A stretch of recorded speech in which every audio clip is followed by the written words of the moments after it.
Sitting there, Shador, I'm talking about divine opportunity. 30-something team passed you over. Then they put you fourth on the depth chart.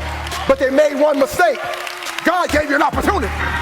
Reverend Elder Counselor here, Reverend Stewart. I want to talk to you today about name, image, and likeness. We all saw Shador Sanders light it up for the Cleveland Browns this weekend. Showed great promise that many of us were not surprised with. What's interesting is that even though he got passed up in the draft until the 5th round, and we know the story, one thing that he does have in place is he has his name, image, and likeness in place. And we think that that's awesome. There are 3 major keys to having successful NIL deals. So these NIL deals, number 1, you've got to start with an attorney. Get an attorney. Get a lawyer, like Johnny Cochran. Just get a lawyer. Get somebody that's actually familiar with contracts and understands NIL deals, has had a little bit of experience with it. You want them to go over the deals and make sure that the terms are fair and doable. You have to explain to them what is required on your end as far as you understand it. And then they can understand the many traps involved and whether or not it's an enforceable agreement.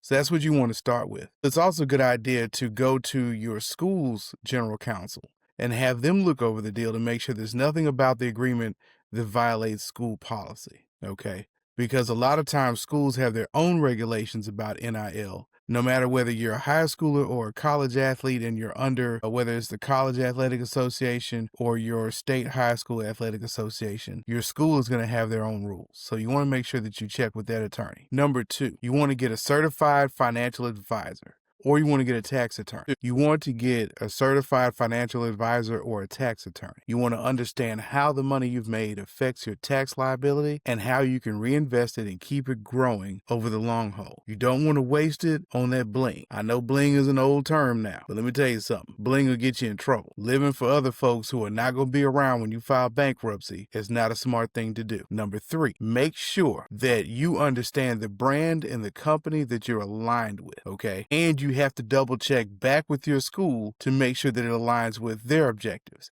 If you go to a private Christian school, I guarantee you that there are certain brands and there are certain products that you cannot promote under NIL, under their own internal policies. So you have to be very careful about that particular aspect. But you certainly don't want a bunch of scam artists getting you deposed later on in a lawyer's office or by the DA's office because they ran afoul of the law and used their name to do it with. You want to be very careful about who you partner with. You can wind up in somebody's headlines on a website, on the news stations if you're not careful. So try to pay attention to those things. If you follow those 3 steps, I guarantee you will have long-term success. So stick to the game plan.